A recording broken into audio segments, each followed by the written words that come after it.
ವರ್ಣಾಸ್ತ್ರವನ್ನು ಹೂಡಿ ಆ ಅಗ್ನಿ ಸೊಕ್ಕನ್ನು ಅಡಗಿಸು. ಕುಮಾರ, ಭಕ್ತಿಗೆ ಸೋಲ ಹಾಗೆ ಅಗ್ನಿ ಶಕ್ತಿಗೆ ಸೋಲೋದಿಲ್ಲ. ದೇವ ಅವಿವಾಹನ ಕೃಪೆ ಮಾಡು. ದೇವ ದೇವ ಯಾವ ಅಪರಾಧಕ್ಕೋಸ್ಕರ ಈ ಧ್ವಂಸಕ್ಕೆ ನಾಗೆ ಚಾಚಿದೀಯ? ನನ್ನ ಅತ್ತೆಯ ತೃಪ್ತಿಗೋಸ್ಕರ. ನಿನ್ನ ಅತ್ತೆ ತೃಪ್ತಿಗೋಸ್ಕರ ನಿನ್ನ ಅಳಿಯಂದನ ಧ್ವಂಸ ಮಾಡೋದು ನ್ಯಾಯವೇ? ನಿನ್ನ ಕುಂಡದಿಂದ ಜನಿಸಿದ ಪಾಂಚಾಲಿಯನ್ನ ಕೈ ಹಿಡಿದ ನಾವು ನಿನ್ನ ಅಳಿಯಂದಿರಲ್ಲ.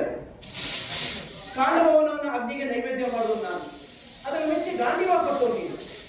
ಮರೆಯೋದು ಮನುಷ್ಯ ಸಹಜಗಳು. ಆ ಗುಣ ದೇವತೆಗಳಾದ ನಿಮ್ಮಲ್ಲೂ ಇದೆ. ದೇವ, ಧರ್ಮರಾಯ ಮಾಡೋ ಯಾಗದಲ್ಲಿ ಆವಿರ್ಭಾಗ ದೇವತೆಗಳಿಗೆ ಸಲ್ಲೋದು ನಿನ್ನ ಮುಖಾಂತರ ತಾನೆ. ಅದನ್ನೆಲ್ಲ ಮತ್ತು ಕ್ಷುದ್ರನಾಗಿದ್ದೀಯ. ಇದು ನ್ಯಾಯವೇ, ಧರ್ಮವೇ, ನೀತಿ? ಶಾಂತನಾಗು ಪ್ರಭು, ಶಾಂತನಾಗು. ಶ್ರೀಕೃಷ್ಣ ಪರಮಾತ್ಮನೇ ನಿಮ್ಮವನಾಗಿರುವಾಗ ಧರ್ಮರಾಯನ ಅಶ್ವಮೇಧ ಯಾಗ ಯಾವುದೇ ಕಾರಣಕ್ಕೂ ನಿಲ್ಲೋದಿಲ್ಲ.